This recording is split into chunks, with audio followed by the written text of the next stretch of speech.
الف لام را، یہ اللہ کی کتاب اور قرآن روشن کی آیتیں ہیں۔ کسی وقت کافر لوگ آرزو کریں گے کہ اے کاش وہ مسلمان ہوتے۔ اے نبی، ان کو ان کے حال پر رہنے دو کہ کھا پی لیں اور فائدے اٹھا لیں، اور لمبی لمبی آرزویں ان کو دنیا میں مشغول کیے رکھیں، آخر کار ان کو اس کا انجام معلوم ہو جائے گا۔ اور ہم نے کوئی بستی ہلاک نہیں کی مگر اس کا وقت مقرر لکھا ہوا تھا۔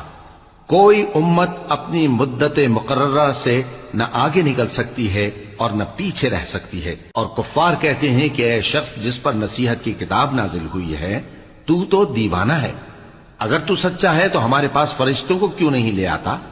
کہہ دو ہم فرشتوں کو نازل نہیں کیا کرتے مگر حق کے ساتھ، اور اس وقت ان کو مہلت نہیں ملے گی۔ بے شک یہ کتاب نصیحت ہم ہی نے اتاری ہے، اور یقیناً ہم اس کے نگہبان ہیں۔ اور ہم نے تم سے پہلے کے مختلف گروہوں میں بھی پیغمبر بھیجے تھے، اور ان کے پاس کوئی پیغمبر نہیں آتا تھا مگر وہ اس کے ساتھ ہنسی کرتے تھے۔ اسی طرح ہم اس گستاخی کو گناہگاروں کے دلوں میں ڈالے رکھتے ہیں، سو وہ اس پر ایمان نہیں لاتے۔ اور پہلے لوگوں کی روش بھی یہی رہی ہے۔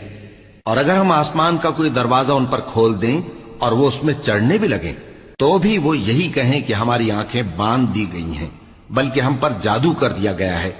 اور ہم نے آسمان میں برج بنائے ہیں اور دیکھنے والوں کے لیے اس کو سجا دیا ہے، اور ہر شیطان مردود سے اسے محفوظ کر دیا ہے۔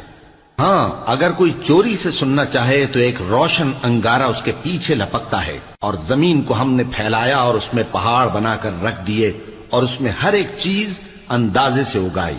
اور ہم نے تمہارے لیے اور ان لوگوں کے لیے جن کو تم روزی نہیں دیتے اس میں معاش کے سامان پیدا کیے، اور ہمارے ہاں ہر چیز کے خزانے ہیں۔